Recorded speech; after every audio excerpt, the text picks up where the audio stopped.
Maradona তখনও ফুল ফোটাতে শুরু করেননি। 17 বছরের মারাদোনাকে স্কোয়াডে রাখলেও ব্যবহার করা হয়নি। তবুও সেবারই প্রথম বিশ্বকাপ জিতেছিল আর্জেন্টিনা। 78-এর ফুটবল বিশ্বকাপ ফাইনালে 3-1 গোলে নেদারল্যান্ডসকে হারিয়ে বিশ্বকাপ জিতে নিয়েছিল আর্জেন্টিনা।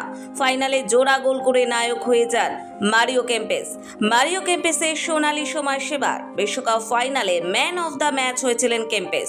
তিনি 38 মিনিটে গোল করে প্রথমে আর্জেন্টিনাকে এগিয়ে দিলেও ডাচরা গোল শোধ করে দেয়।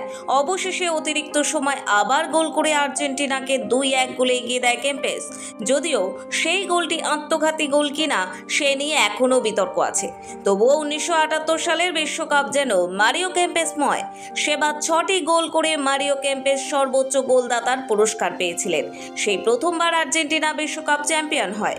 1986 যদি মারাদোনার কৃতিত্বে আর্জেন্টিনা বিশ্বকাপ জেতে, তাহলে 2022 সালের আর্জেন্টিনার বিশ্বকাপ জয় স্মরণীয় হয়ে থাকবে মেসির জন্য। কিন্তু এই দুই কিংবদন্তি তারকার ভিড়ে ভুলে যাওয়া উচিত নয় কেম্পেসকে। আর্জেন্টিনার হয়ে 43টি ম্যাচে 20টি গোল করেছিলেন তিনি। 74 থেকে 82 তিনটি বিশ্বকাপের আর্জেন্টিনা দলে তিনি ছিলেন। সুদর্শন ফুটবলারটির ক্লাব ফুটবল জীবন অত্যন্ত বর্ণময়।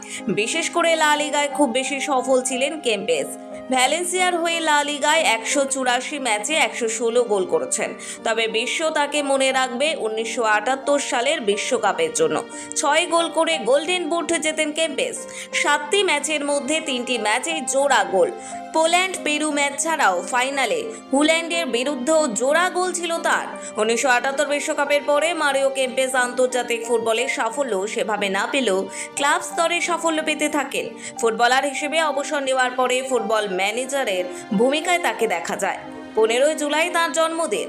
1954 সালে বেলভিলে জন্ম হওয়া তারকা ফুটবলারকে নোবেল বাংলার তরফে জন্মদিনে শ্রদ্ধার্ঘ্য।